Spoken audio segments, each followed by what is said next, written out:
freshly baked bread usually filled the air on a Tuesday morning in Warsaw, a comforting aroma that was as much a part of my routine as the chiming of the St. John's Cathedral clock. But on this particular Tuesday, August 29, 1939, the familiar fragrance was tainted with something acrid, something metallic, something that made my stomach churn, even before I'd had my morning coffee. My name is Alara Nowak, and I was, until very recently, just a seamstress. My days were a rhythmic hum of needle and thread, the cheerful chatter of customers, and the occasional scolding from my older sister Anya for leaving my thimble in odd places. Anya, ever the pragmatist, was already up, her movements around our small apartment brisk and purposeful, despite the grim pallor to her cheeks. She hummed a tuneless melody, a habit she adopted when she was trying to project an air of calm she clearly didn't feel. For weeks, the whispers had been growing louder, carried on the wind like errant dandelion seeds. Talk of German demands, of troops massing on the border, of an inevitable clash. I tried to dismiss them, to bury myself deeper in my work, in the imagined lives of the women for whom I stitched beautiful gowns.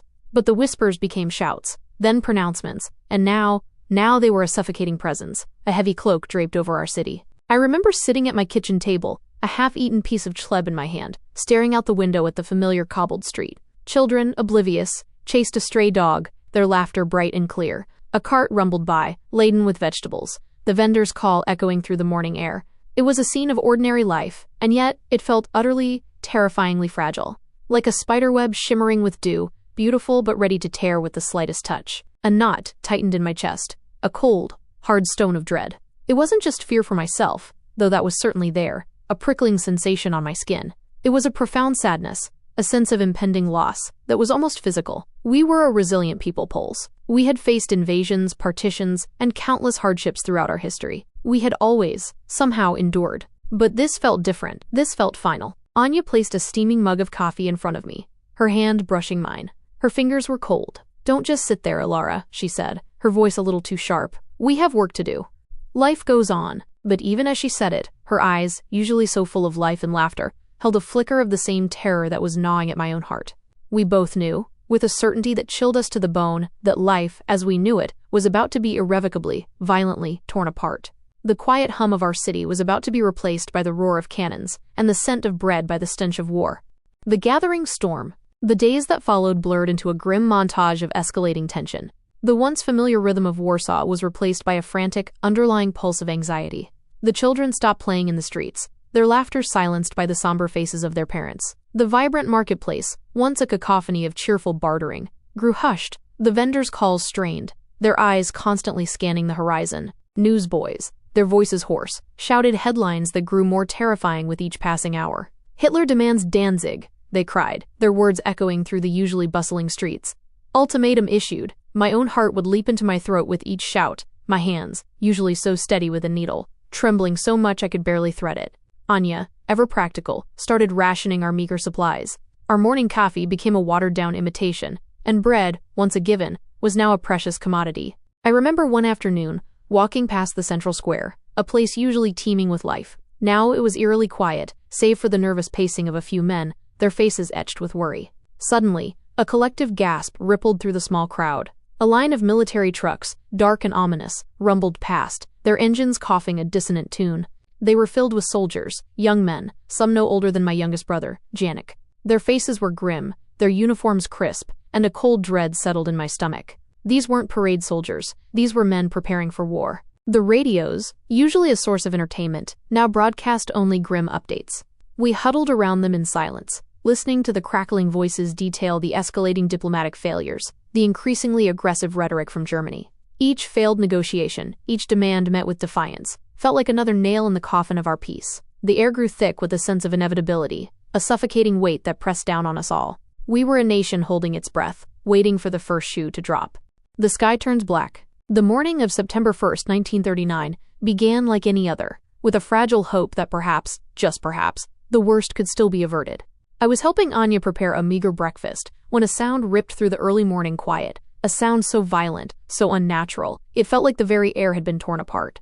It wasn't the rumble of trucks this time, or the shouting of newsboys. It was a deafening roar, a monstrous growl that vibrated through the floorboards and rattled the window panes. We froze, our eyes locking in mutual terror. Then came another, closer this time, followed by a sharp, ear-splitting crack. The building shuddered. Plaster rained down from the ceiling. "Bombing," Anya whispered, her face ashen.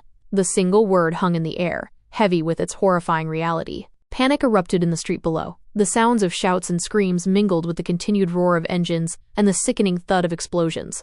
Our neighbors spilled out of their buildings, their faces contorted with fear, their eyes wide with disbelief. The clear morning sky, moments before a pale blue, was now being marred by black plumes of smoke that billowed and spread like monstrous ink stains. I remember standing by the window, my heart hammering against my ribs, watching the chaos unfold. A woman across the street stumbled, clutching her chest, before collapsing onto the cobblestones. People ran in every direction, a frantic, disorganized exodus, seeking shelter that likely didn't exist. The sounds were relentless, the whistle of falling bombs, the earth-shattering impact, the shattering of glass, the wails of the injured. Anya grabbed my arm, her grip surprisingly strong. "We have to get out of here," she yelled over the din. "Down to the cellar." Our small apartment building had a damp, cramped cellar, usually reserved for storing coal and preserves. Now it became a refuge, packed with our terrified neighbors. The air was thick with dust and the smell of fear. Children cried, their small bodies trembling. Old men and women huddled together, their faces etched with a lifetime of hardship, now facing the unimaginable. Down in the darkness, punctuated only by the weak light filtering through the grimy window wells, time lost all meaning. Every explosion above sent shudders through the ground, each one a brutal reminder of the destruction raining down on our city. We could only listen, hearts pounding, to the sounds of our world being torn apart. The war had begun, not with a march of soldiers or a declaration on the radio, but with the scream of falling bombs and the terrifying realization that our lives, our peaceful Tuesday morning, were gone forever. The sky above Warsaw was black with smoke, and in the darkness below we huddled together, stripped bare of everything but our fear and the desperate hope for survival. Days of dust and despair. The initial, brutal assault on Warsaw marked the beginning of a life irrevocably altered. The war wasn't just a distant rumbling on the radio. It was the constant, visceral reality of existence. For us civilians caught in the crossfire, survival became a daily, hour-by-hour struggle. The cellar, initially a temporary refuge, became a semi-permanent dwelling. The air was perpetually stale, thick with the scent of damp earth, unwashed bodies, and the lingering metallic tang of distant explosions. We slept huddled on the cold, packed earth, our only comfort, the collective warmth of our fear and despair. The sound of explosions became the grim soundtrack of our lives, each distant thud a reminder of the destruction above. Sometimes, the ground would tremble violently, sending dust and small stones raining down, and a wave of silent, desperate prayers would ripple through the huddled forms.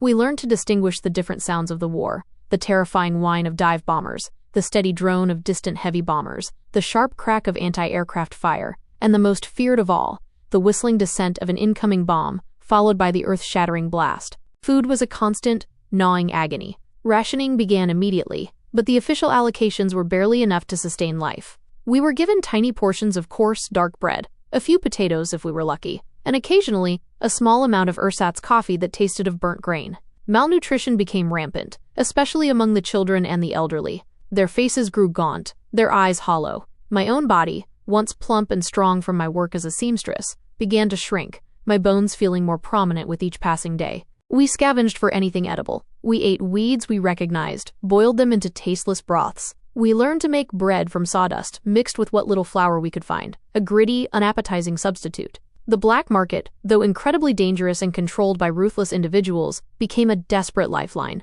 Anya, with her quiet determination, would sometimes venture out after dark, her face masked by a threadbare scarf, to try and barter a family heirloom, or a piece of clothing for a few precious potatoes, or a sliver of meat.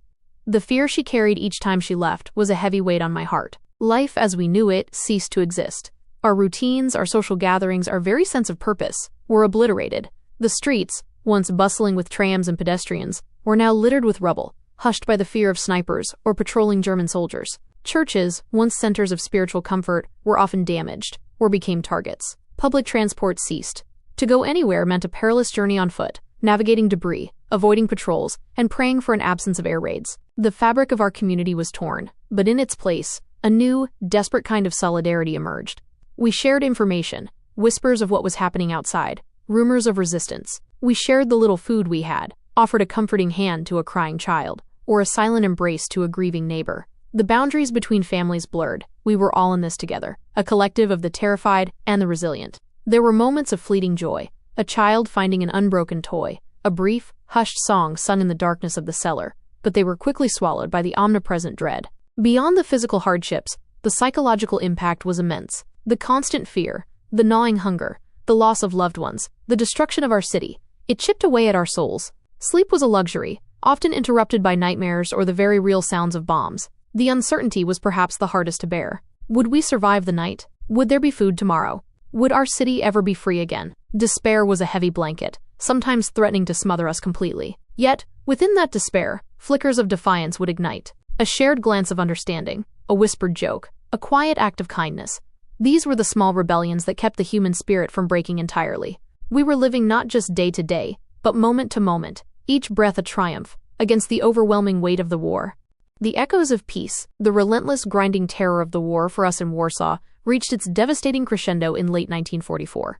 Whispers of the Red Army's advance from the east had been circulating for weeks, a tantalizing beacon of hope, yet also a source of deep unease. We knew the Soviets were coming, but what kind of liberation would it be? Then came the Warsaw Uprising in August 1944.